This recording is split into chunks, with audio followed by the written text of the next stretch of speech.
할렐루야. 이날은 주님의 부활을 기뻐하며 주님의 부활을 선포하는 아름다운 날입니다. 사망 권세를 깨트리시고 부활하신 우리 주님, 그 주님이야말로 모든 인류의 소망이고 그리고 기쁨이 되고 우리의 삶에 실제적으로 영향을 줄 수 있는 그런 귀한 날입니다. 이 아침에 우리는 부활의 소망을 가지고 하나님을 예배하기를 원합니다. 오늘 말씀의 본문은 복음서에서 나타난 예수님의 부활의 장면을 그림처럼 보여주고 있습니다.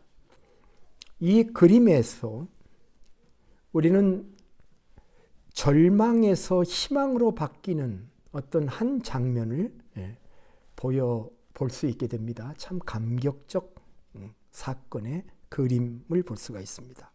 당사자들의 생생한 증언들의 모습을, 그들의 그 동작과 움직임의 모습을 볼 수 있다고 생각합니다.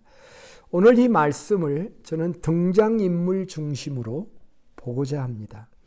등장인물 순서로 보면 두 여자가 제일 먼저 나오고요. 그 다음에 누군가요? 천사죠. 그리고 보조로 등장하는 지키는 사람도 있기는 합니다만은 마지막으로 등장하시는 분이 예수님입니다. 그래서 등장 순으로 살펴보죠. 첫 번째 등장의 주인공은 두 명의 여자들입니다. 1절에 그렇게 설명하고 있죠. 안식일이 다 지나고 안식 후 첫날이 되려는 새벽에 막달라 마리아와 다른 마리아가 무덤을 보려고 갔더니라고 얘기하겠습니다. 자, 이 두 명의 여인이 주인공인데 막달라 마리아와 다른 마리아 이렇게 기록이 되어 있습니다. 마태복음의 저자인 마태는 두 명의 마리아를 설명하면서 한 사람의 이름만 기억합니다. 물론 마리아도 이름이기도 합니다만은 특별히 한 사람을 핵심적으로 설명합니다. 막달라 마리아. 대표적으로 이 막달라 마리아가 여기에 등장을 하게 됩니다.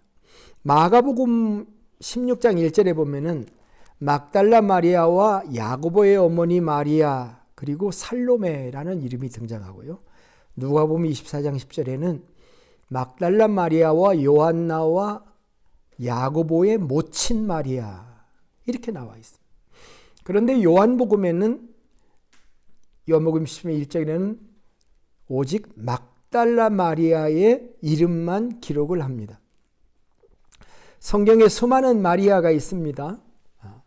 그래서 마리아 이렇게 얘기하면 누군지를 잘 알기가 쉽지 않습니다. 예수님의 어머니 마리아도 있고 12 제자 중에 작은 야고보의 모친 마리아도 있고 큰 야고보의 어머니가 살로메라고 이름을 이렇게 보는 사람도 있습니다만은 그 살로메도 마리아라고 보는 경우도 있습니다. 마태복음은 특별히 막달라 마리아에게 주목을 합니다. 막달라 마리아는 누구였을까요?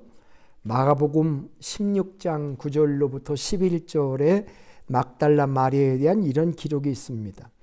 예수께서 안식 후 첫날 이른 아침에 살아나신 후 전에 7 귀신을 쫓아내어 주신 막달라 마리아에게 먼저 보이시니 마리아가 가서 예수와 함께 하던 사람들이 슬퍼하며 울고 있는 중에 이 일을 알림해 그들은 예수께서 살아나셨다는 것과 마리아에게 보이셨다는 것을 듣고도 믿지 아니하더라. 자, 이 기록에 의하면 막달라 마리아는 7 귀신이 들렸던 여자인데 예수님을 만나서 그 7 귀신으로부터 해방을 받은 여자다라고 얘기를 하는 것이죠. 7개의 귀신이 속에 있어서 이 귀신이 한번 나오고 저 귀신이 한번 나오면서 그 성격이 아주 급변하는 다변의 성격을 가지고 인생을 살아갔다고 한번 생각해 보세요. 정말 지옥이죠. 그런 삶에서 구원받은 이 막달라 마리아였다는 것이죠. 그 후에 막달라 마리아는 어떤 삶을 살았을까를 보여주는 구절이 누가복음 8장 1절로부터 3절에 나오는데 이렇게 설명하고 있습니다. 그 후에 예수께서 각 성과 마을에 두루다니시며 하나님의 나라를 선포하시며 복음을 전하실새 12 제자가 함께하였고 또한 악귀를 쫓아내신가 병고침을 받은 어떤 여자들 곧 7 귀신이 나간 자 막달라인이라 하는 마리아와 헤롯의 청지기 구사의 아내 요한나와 수산나와 다른 여러 여자가 함께하여 자기들의 소유로 그들을 섬기더라. 자, 여자들이 함께 했는데 병고침을 받은 여자들을 설명을 하면서 제일 먼저 누가 나옵니까? 7 귀신으로부터 해방받은 막달라 마리아가 나오는데 그들이 예수님과 함께 예수님의 사역에 동역을 했고 특별히 자기들의 소유로 그들을 섬기더라. 이렇게 얘기를 하고 있다는 것입니다. 삶이 보이죠? 예수님과 제자들을 섬기며 함께 동행을 했다는 겁니다. 그래서 성경 연구가들은 막달라 마리아는 재산이 좀 있었던 여인이다 이렇게 보기도 해요. 그래서 물질적으로 제자들과 예수님을 지원했으며 지금 예루살렘에까지 와서 1년의 과정을 다 목격했고 주님이 십자가에 못 박히시고 장사된 것을 모두 두 눈으로 지켜보고 확인하고 있었던 것입니다. 본문은 이 막달라 마리아와 다른 마리아가 나선 날을 안식 후 첫날, 주일입니다. 첫날이었고 새벽이었다라고 얘기를 합니다. 왜 새벽에 나섰을까요? 그것도 무덤을 보려고 새벽에 나섰다 이렇게 기록을 하고 있죠. 단순히 무덤을 보려고 나간 것일까요? 그건 아닐 겁니다. 자, 마가복음 16장 1절부터 4절에 보면은 이렇게 기록하고 있어요. 안식일이 지남에 막달라 마리아와 야고보의 어머니 마리아와 또 살로메가 가서 예수께 바르기 위하여 향품을 사다 두었다가, 그죠? 뭘 사다 두었어요? 향품을 사다 두었다가 안식 후 첫날 매우 일찍이 해돋을 때에 그 무덤으로 가며 서로 말을 하되 누가 우리를 위하여 무덤 문에서 돌을 굴려주려 하더니 눈을 들어본 적 벌써 돌이 굴려져 있는데 그 돌이 심히 크더라. 자, 이 여인들이 왜 새벽에 이른 아침에 예수님의 무덤에 왔을까요? 그것은 죽으신 예수님의 몸에 향품을 바르기 위해서 향품을 사다 두었기 때문에 그것을 사용하기 위해서 왔다 이렇게 기억을 하고 있는 것입니다. 장제일 목사님이라는 분의 히브리적 관점으로 본 마태복음이라는 글에서 제가 인용을 합니다. 유대인들이 향유를 사용하는 가장 일반적인 경우는 두 가지가 있다. 첫 번째는 일상생활에서 향수로 사용하는 것이고 두 번째는 시체에 향유를 붓기 위해서 이 향유를 쓴다는 거죠. 유대인들이 일상생활에서 사용하던 향유는 장례식 때 사용하는 향유와 그 제조 과정이 달랐다고 합니다.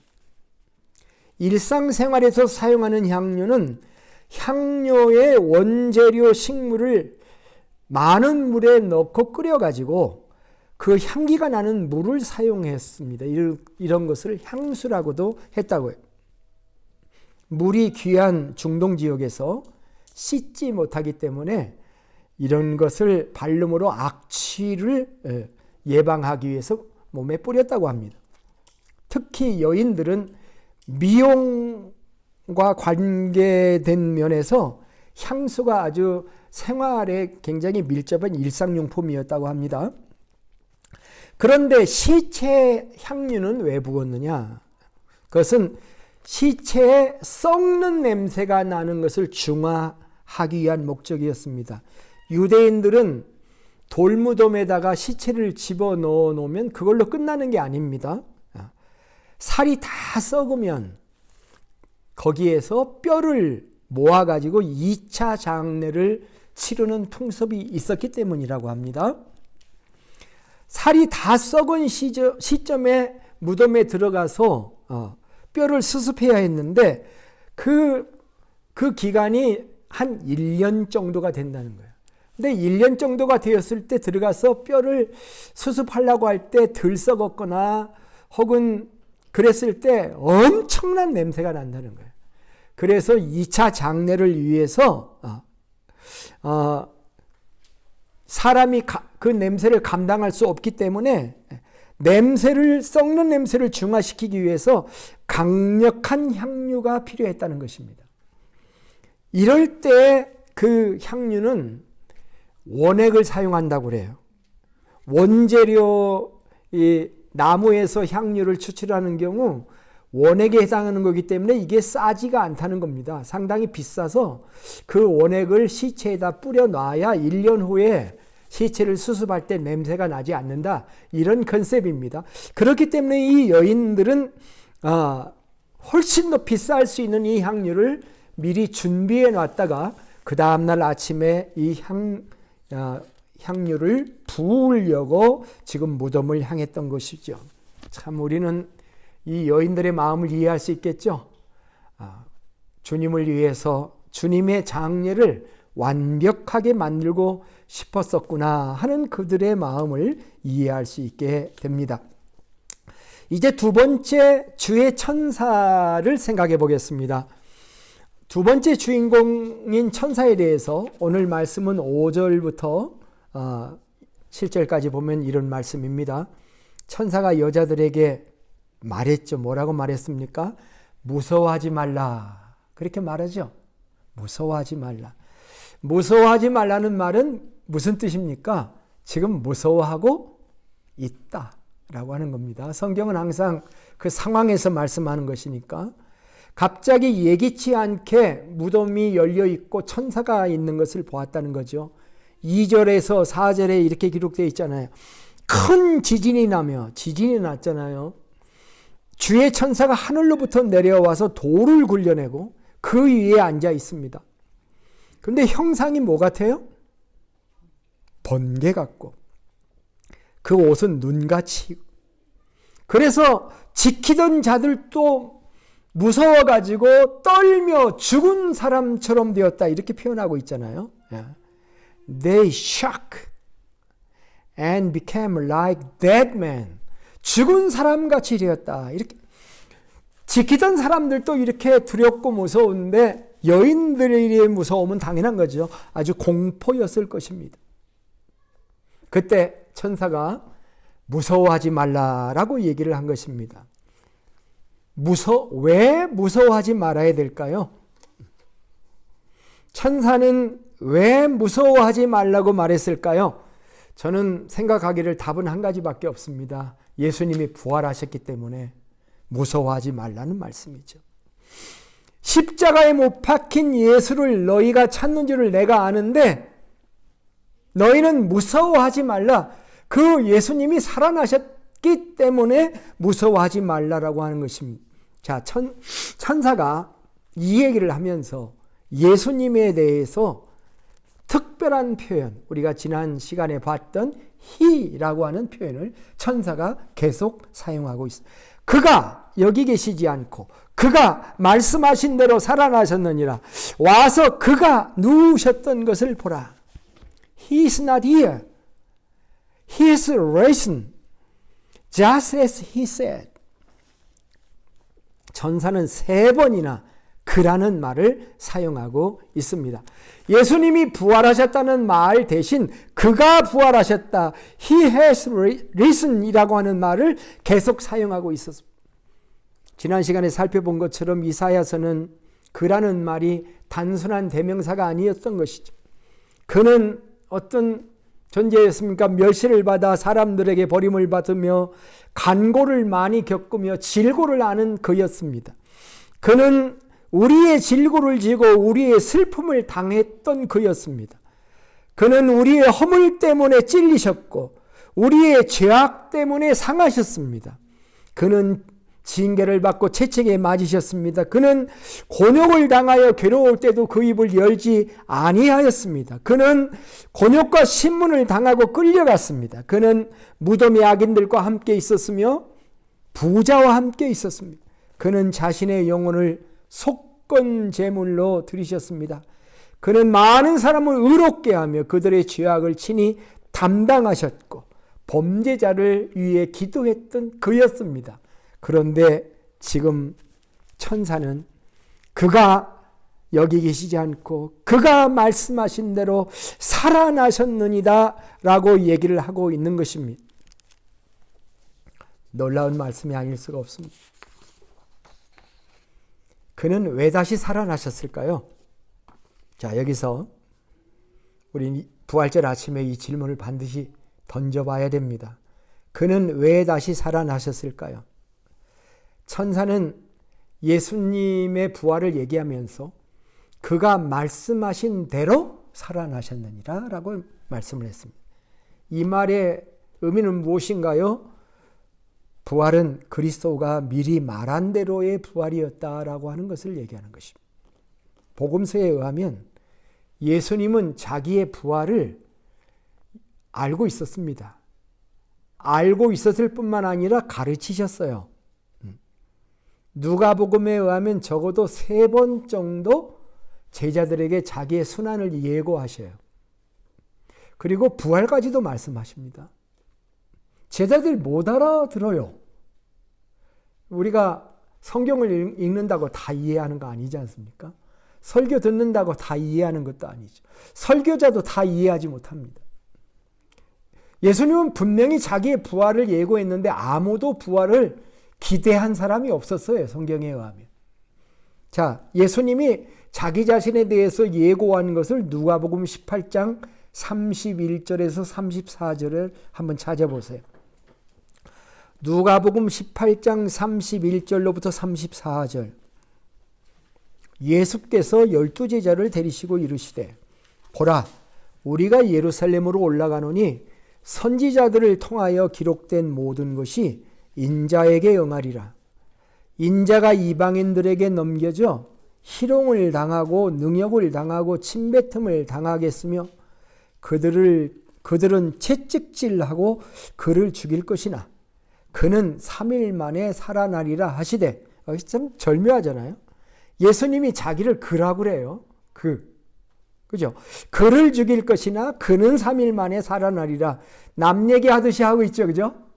근데 자기에 대해서 한 거예요. 제자들이 이것을 하나도 깨닫지 못하였으니 그 말씀이 감추었다 이렇게 표현하고 있죠.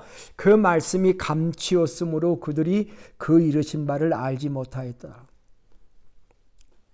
이사야 53장이 지금도 유대인들에게는 감추어져 있어요. 유대인들은 이사야 언젠가도 한번 말씀드렸죠.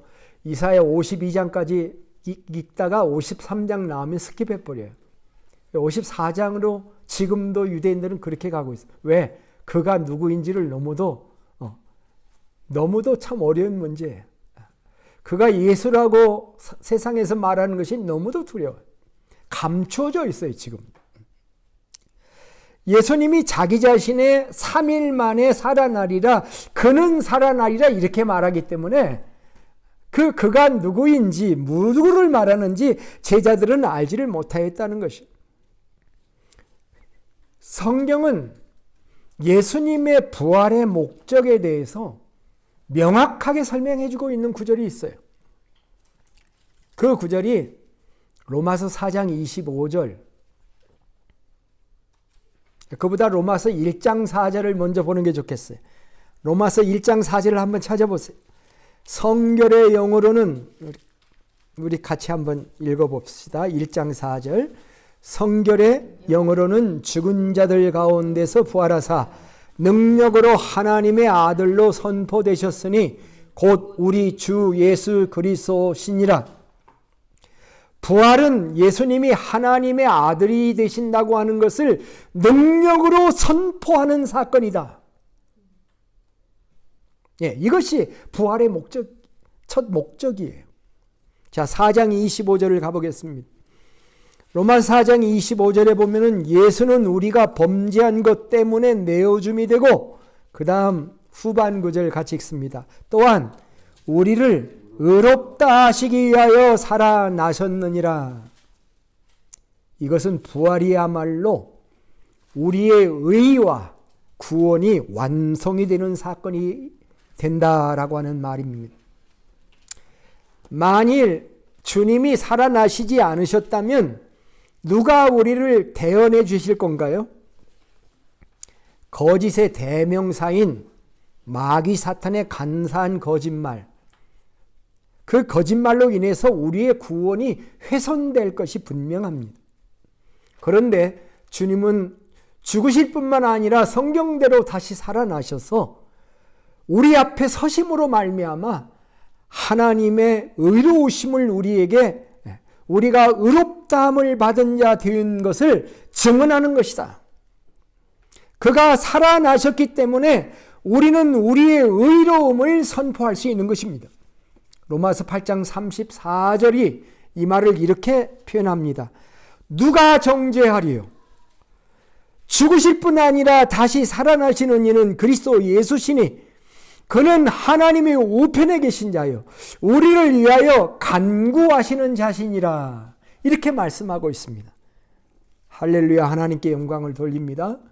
부활하셔서 하나님의 아들이 되신 것을 선포하셨을 뿐만 아니라, 능력으로 선포했을 뿐만 아니라 우리를 의롭다 하시기에 부활하신 그 예수님의 부활이 우리에게 절대적으로 필요한 부활이었다는 것을 우리에게 말씀하고 있는 것입니다. 자, 이제 우리의 세 번째 주인공으로 시선을 옮겨보겠습니다. 예수님이 출현을 드디어 하십니다. 8절. 그 여자들이 무서움과 큰 기쁨으로 빨리 무덤을 떠나 제자들에게 알리려고 다름질할새 예수께서 그들을 만나 이르시되 평안하냐 하시거늘 여자들이 나아가 그 발을 붙잡고 경배하니 이에 예수께서 이르시되 무서워하지 말라 가서 내 형제들에게 갈릴리로 가라 하라 거기서 나를 보리라 하시니라. 천사의 고지를 받은 여인들이 빠르게 움직였어요. 그들은 무덤을 떠나서 다름질했다라고 기록을 하고 있습니다. 마태는 여인들의 동작과 여인들의 감정을 섬세하게 그려내고 있습니다. 그들은 서둘렀다. The woman hurried away. 그랬습니다. From the tomb. 무덤으로부터 빨리 움직였습니다. 그런데 그들의 마음을 뭐라고 설명했냐면 afraid yet filled with joy. 무서움과 큰 기쁨이 교차했다라고 얘기를 하고 있습니다. 네, 두려움과 기쁨의 감정이 교차하는 것은 보편적인 인간의 마음인데 예수님의 부활에 대한 우리 모두의 감정일 수도 있겠죠. Afraid yet filled with joy. 죽음 앞에서는 늘 두려움이 있습니다. 그러나 그들 안에는 이제 새로운 설렘과 심장의 박동이 생겨나게 된 것이죠. 기쁨으로 채워졌다는 것입니다. 부활의 소망을 가진 사람들의 마음속에 기쁨이 따라온다고 하는 것은 축복입니다. 오늘 이 아침에 우리가 예배를 드리면서 우리의 몸이 비록 아플지라도 늙고 병이 들어있다 할지라도 우리 안에 이 부활의 소망이 기쁨이 충만하시기를 축원합니다. 여기서 뜻하지 않은 일이 발생한 것이죠. 주님이 나타나신 겁니다. 그래서 평안하냐 이렇게 말씀을 했습니다. NIV 보면 greeting 이렇게 되어 있고요. 킹 제임스 버전에 보면 all hail 이라고 되어 있습니다만은 원어에 보면은 보라, behold라는 개념의 호라오라고 하는 말이 나옵니다. to see라는 말이에요. 눈으로 보고 마음으로 본다는 그런 용어입니다. 예사롭지 않은 용어예요. 예수님께서 자기를 보라고 말씀하신 것과 같은 거예요. 성경에 이 보라라고 하는 이 말은 상당히 함축적인 용어로 우리에게 설명되고 있습니다. 침례요한이 그렇게 말했죠. 보라, 세상 죄를 지고 가는 하나님의 어린 양을 보라. 이런 말도 했고요. 천사는 여인들에게 그가 여기 계시지 않고 그가 말씀하시던 대로 살아나셨는데 그가 누우셨던 것을 보라. 그런 말씀도 있는데 직접 예수님께서 보라, greeting, all hail 이런 말씀을 하시는 순간 예수님과 두 여인의 이 교감, 이 서로 바라다보는 그 장면을 슬로우 비디오로 설명하는 것처럼 오늘 본문 말씀이 설명을 하고 있는 겁니다. 보라고 말씀하실 때 예수님, 이 여인들이 예수님의 발 앞에 엎드립니다. 그리고 엎드려서 예수님의 발을 붙잡고 경배했다. 이렇게 얘기를 하고 있습니다. 영어 성경의 표현을 빌면 They came to him, clasped his feet and him. came, clapped and worshiped라고 하는 세 가지의 동사를 과거형으로 사용하고 있습니다. 마지막 동사가 뭐냐면 경배했다는 말입니다. 예배했다는 말이죠. 어떻게 보면 부활 이후의 첫 예배는 이 자리에서 일어났다 이렇게 볼 수도 있겠죠. 우리는 성탄절에 엎드려 절하세, 엎드려 절하세, 구세주 났네라는 찬양을 하나님 앞에 올립니다. 그러나 진정한 완성된 예배는 부활하신 주님과 드리는 예배여야 될 줄로 믿습니다. 사도 바울이 빌립보서에서 그런 말씀했죠. 너희 안에 이 마음을 품으라. 그리스도 예수의 마음이니 그는 근본 하나님의 본체시나 하나님과 동등됨을 취할 것으로 여기지 아니하시고 자기를 비유해 종의 형체를 가지사 사람들과 같이 되셨고 사람의 모양으로 나타나셨음에 자기를 낮추시고 죽기까지 복종하셨으니 십자가에 죽으심이라. 그 다음 말이에요. 이러므로 하나님이 그를 높여 모든 이름 위에 뛰어난 이름을 주사 하늘에 있는 자들과 땅에 있는 자들과 땅 아래 있는 자들로 모든 무릎을 예수의 이름에 꿇게 하시고 모든 입으로 예수 그리스도를 주라 시인하여 하나님 아버지께 영광을 돌리게 하셨느니라. 부활하신 예수님을 만난 도마는 뭐라고 말했습니까? 나의 주님이시요 나의 하나님이시니이다 라고 예배를 하였던 것이죠. 왜 예수님은 직접 여인들을 처음부터 만나지 않으시고 천사들에게 먼저 만나게 하신 다음에 두 번째 예수님이 만나셨을까? 이런 질문이 마음속에 들었어요. 묵상을 해보니까 이거야말로 주님의 배려이구나 하는 생각을 했습니다. 너무 놀라지 않게 하기 위해서. 그리고 기대와 기쁨을 증폭시키기 위해서 한 것이 아닌가 그렇게 생각합니다. 사람의 생각의 상승을 일으키는 사건이었다라고 하는 것입니다. 처음에 저들은 예수님의 죽음이 절망이었죠. 지난 3년간 예수님을 따라다녔던 모든 희망이 무로 돌아가는 허무의 사건이었던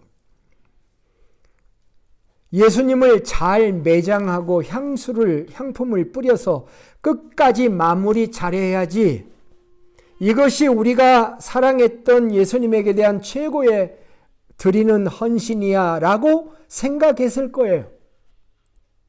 그런데 그가 살아나신 겁니다. 이 세상에는 죽음의 공포가 만연합니다. 여러분도 죽음이 두렵습니까? 어찌 죽음이 안 무섭겠습니까? 그런데 그리스도인에게는 무엇이 있다는 거예요? 그리스도인에게는 그리스도의 부활이 있다라고 하는 것입니다. 죽음이 왜 무서울까요? 어떤 사람은 잊혀질까 봐 무섭기도 합니다. 영원한 망각의 세계로 들어가는 것 같아 그렇고 어떤 사람은 영혼이 구천의 세계를 떠돌 것 같아서 두렵고 죽음 이유가 두렵고 그리고 죽는 과정이 고통스러울 것 같아서 죽음이 무서울 수가 있겠습니다만은 그리스도인들에게는 무엇이 있습니까? 주님의 부활이 있습니다. 그래서 우리는 무서움을 이길 수가 있는 근거가 있는 것입니다. 여러분의 주님의 부활을 믿으십니까? 이거 안 믿으면 예수 안 믿는 것입니다.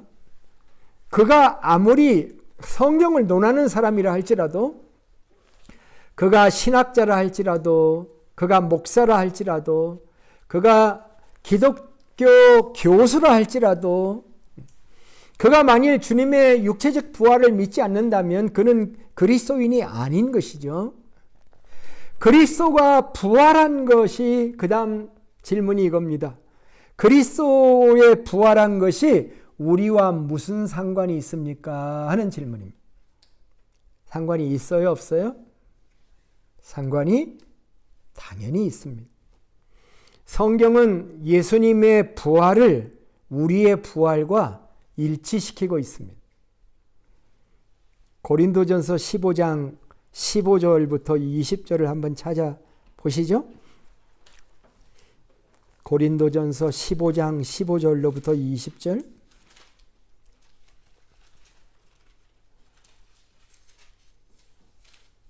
같이 읽어볼까요? 만일 죽은 자가 다시 살아나는 일이 없으면 하나님이 그리스도를 다시 살리지 아니하셨으리라. 만일 죽은 자가 다시 살아나는 일이 없으면, 같이 읽어요. 그리스도도 다시 살아나는 일이 없었을 터이요. 그리스도께서 다시 살아나신 일이 없으면 너희의 믿음도 헛되고 너희가 여전히 죄 가운데 있을 것이요. 또한 그리스도 안에서 잠자는 자도 망하였으리니 만일 그리스도 안에서 우리가 바라는 것이 다만 이 세상 삶뿐이면 모든 사람 가운데 우리가 더욱 불쌍한 자이리라. 그러나 이제 그리스도께서 죽은 자들 가운데 다시 살아나사 잠자는 자들의 첫 열매가 되셨도다. 잠자는 자들의 첫 열매. 거기서 잠자는 자는 죽은 자를 표현한 것이죠. 여러분, 호박을 심어 보신 적이 있습니까? 호박의 첫 열매가 맺히면 그것이 커가면서 두 번째 열매, 세 번째 열매, 네 번째 열매가 계속 주렁주렁 매달리게 되는 것입니다. 첫 열매를 따면 그 다음에 두 번째 열매, 세 번째 열매, 네 번째 열매가 일어나는 것과 똑같은 것이죠. 예수님의 부활이 예수님의 한 분의 부활이 아니었다는 것입니다. 주님이 죽으시고 그냥 하나님의 나라로 가셔도 되는데, 죽으시고 하나님의 나라에 어차피 가실 거잖아요. 성천하셔 가시는 것도 가시는 거잖아요. 그런데 죽음으로 그냥 가신 게 아니고 다시 살아나셔서 부활한 것을 이렇게 사람들에게 보여주시는 그 목적은 부활의 첫 열매다라고 하는 것을 보여주시기 위한 사건이다, 이렇게 얘기를 하고 있는 것입니다. 부활을 믿지 않는 사두개인처럼 의심이 가득한 종교계 안에 들어와 있는데, 신앙세계 안에 들어와 있는데 부활을 믿지 않은 그런 자유주의 신앙을 가진 사람들이 오늘날 여전히 교회 안에 머물러 있습니다.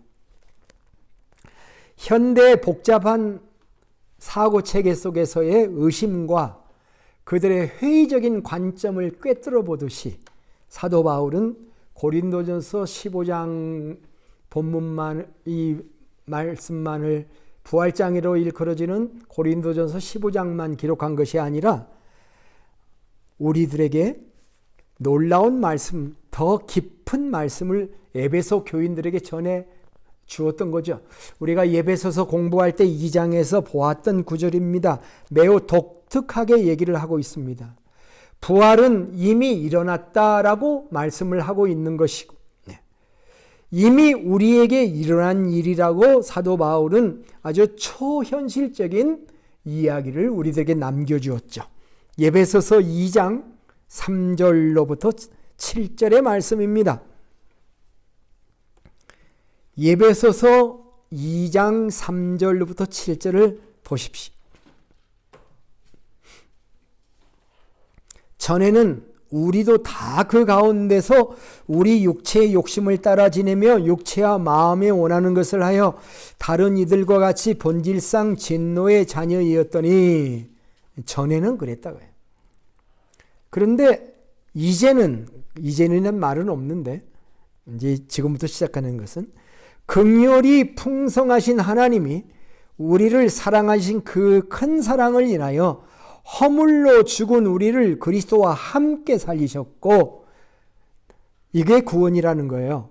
그리스도와 함께 살리신 게 구원이라는 것이고, 또 함께 일으키사 그리스도 예수 안에서 함께 하늘에 앉히시니, 이는 그리스도 예수 안에서 우리에게 자비하심으로써 그 은혜의 지극히 풍성함을 오는 여러 세대에 나타내려 하심이라. 이건 놀라운 메시지예요.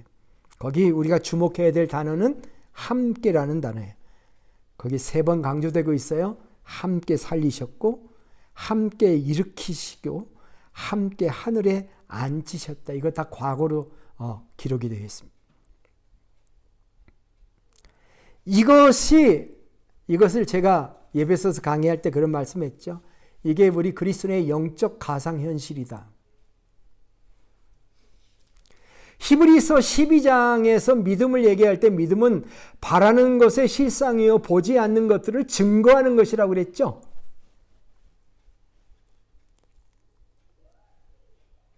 그 말씀의 선상에 있는, 연장선상에 있는 미래의 현상이 바로 에베소서 2장의 이 말씀이에요. 시간과 공간을 초월한 기독교 진리의 결정체를 우리에게 설명하고 있는 것입니다. 즉 우리는 이미 예수님과 함께 일어났고 옮겨서 하나님의 보좌에 함께 있다. 성경은 우리의 부활은 예수님의 부활이나 다름이 없다. 아니, 예수님의 부활은 우리 자신의 부활이나 다름없다라고 선포하는 것입니다. 부활은 육체의 부활과 영적인 부활이 있다면 우리는 이미 영적으로 부활한 자이며 우리는 이미 하늘에 살고 있는 존재라고 이야기하고 있는 것입니다. 실상과 허상이 뒤바뀐 겁니다. 자, 여러분은 지금 이 땅에 육체의 몸으로 살고 있으면서 미래를 이렇게 바라다 봅니다. 이게 몸이 실상이고 그게 허상이다라고 생각할런지 모르겠지만 실제로는 영혼의 관점에서 보면 이 땅에서의 삶이 허상이고 그 나라의 삶이 실상인 거예요. 그게 영혼의 관점입니다. 우리는 이미 영적으로 주님과 함께 부활한 자이며 하늘에서 살고 있는 존재라고 하는 것, 이것이 우리가 붙잡아야 될 환상이요 우리의 미래의 모습이다라고 얘기하는 것입니다. 그의 죽음은 나의 죽음인 것입니다. 나를 위해 죽으셨기 때문에. 그리고 그가 살아날 때 나도 함께 살아나는 것입니다. 이것이 우리의 구원입니다. 함께 일어났습니다. 함께 하늘에 올려져서 하늘에 앉혀져 있습니다. 이것이 우리의 영적 현실입니다. 우리의 믿음의 내용입니다. 이것이 놀라운 복음이에요. 하늘과 땅과 바다를 다 담아도 담을 수 없는 복음의 어마무시한 축복인 것입니다. 이것을 믿으시겠습니까? 나사로의 부활 사건에서 예수님은 마르다에게 이렇게 물었어요. 나는 부활이요 생명이니 나를 믿는 자는 죽어도 살겠고 무릇 살아서 나를 믿는 자는 영원히 죽지 아니하리니 이것을 내가 믿느냐? Do you believe? 이것을 내가 믿느냐? 그럴 때 주여 그러하이다. 주는 그리스도시요 세상에 오시는 하나님의 아들이신 줄을 내가 믿나이다. 이것을 내가 믿느냐? 그럴 때 우리 뭐라고 대답해야 될까요? 주여 그러하오이다 라고 대답하려니까 이 용어가 참 힘들어요. 주여 그러하오이다. 영어가 좋아요. 영어 뭐라고 되어 있는지 아십니까? Yes, Lord. 아주 심플하죠, 그죠? 예, 내가 믿습니다. 주님이 부활하셨다. 그것만 믿으면 안 됩니다. 주님이 나와 함께 부활하셨다. 나도 부활해서 이미 하나님의 우편에 앉은 자이신 주님과 함께 있다. 이렇게 믿고 우리가 이 땅의 삶을 살아갈 때 우리는 진정한 하나님의 자녀의 영적 능력을 가지고 살아갈 수 있다고 믿습니다. 그래서 오늘 이 아침에 그렇게 고백하기를 원합니다. Yes, Lord. 주는 그리스도고 세상에 오시는 하나님의 아들이신 줄을 내가 믿습니다. 주님을 이렇게 고백하며 예수님의 부활에서 우리의 부활을 보고 우리도 부활할 것이다. 미래적으로 죽은 다음에 부활할 거야. 거기에서 머무르는 것이 아니고 우리는 한 걸음 더 나가서 빌립보서 2장의 말씀을 따라 우리는 예수님과 함께 이미 부활한 자이고 우리는 예수 그리스도와 함께 하늘에 앉혀진 자인 것을 내가 믿기를 원합니다. 내가 믿습니다. 우리의 자리가 여기가 아니라 하나님의 나라인 것을 내가 믿습니다. 이 부활의 소망과 확신을 가지고 주님 앞에 능력 있게 살아가는 하나님의 귀한 성도가 되시기를 주님의 이름으로 축복합니다. 기도하겠습니다. 하나님 아버지, 오늘 부활절을 맞아 우리 신앙을 고백합니다. 우리를 위해 죽으시고 주님의 보혈로 말미암아 의롭다함을 얻은 자녀가 되었는데 이 사실을 증언하기 위해서 이 땅에서 부활하신 주님을 찬양합니다. 죽음이 만연하고 죽음이 지배하는 이 세상에서 우리로 하여금 영혼을 바라보게 하기 위해서 친히 부활하실 뿐만 아니라 그 예수님의 부활 속에 우리를 집어넣어서 함께 살리시고 함께 일으키시고 함께 하늘에 앉혀주시니 참으로 감사합니다. 이 놀라운 부활의 믿음으로 살겠습니다. 우리가 주님의 부활과 우리의 부활을 믿습니다. 이 부활의 아침, 이 소망으로 살게 해주신 하나님께 존귀와 영광을 돌립니다. 예수님의 이름으로 기도합니다. 아멘.